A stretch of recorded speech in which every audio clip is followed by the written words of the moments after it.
mglit books have to be careful when they are building worlds because one little repercussion, one thing that's poorly executed, can derail an entire series. This book, though, Westfallen, it's the first book in a series of mglit books.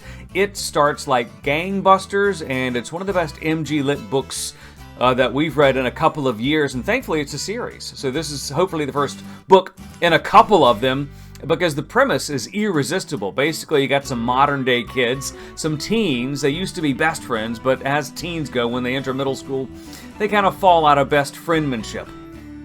But they have to rejoin to bury the class pet that has died that one of them was taking care of. As they're burying this hamster, they find a radio, an old busted up radio from the 1940s. And one of them says, yeah, I'll see what I can do with it. And they fix it. And the radio can communicate with kids back in 1945. Back in 1945, just as World War II was ending, and the kids in these different times, they start to communicate, bury candy, trade secrets, and before you know it, the future is changed. And the modern day kids are suddenly living in a world that's very different than the one they went to sleep in. It's great because it combines that aspect that makes the Goonies so great and time travel, because kids love time travel. That's a universal thing. They will always love that. And kids love good stories about friends. This combines both of them in a way that's plausible, in a science fiction teen kind of way, but the book is written in such a way that's friendly, fast-paced, jammed with humor, and loaded with action, and it makes the kids always wonder and think, well, what if? What if I? What if I? What if you?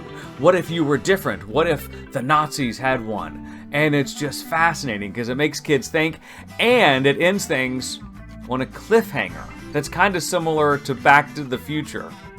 I know. Back to the Future Part 2. The one where he ends in the middle of the road and the old courier comes up from the west, the Wild West. Oh, great book. You are going to love Westfallen. It's one of those mglit books that you will read, and when it ends, you'll say, when does the next one come out? Similar to some great television shows, and hopefully in 2025, hopefully in the summer, Westfallen 2 comes out, because it's one that really, you mglit readers, you can hang your hats on. It's going to be even great for you upper elementary school kid readers, you reluctant high school kids who think you're too cool for school, you don't like to read. You will like Westfallen because it's fun, it's going to be easy for you to read, and it's an awesome book for ages 8 and up.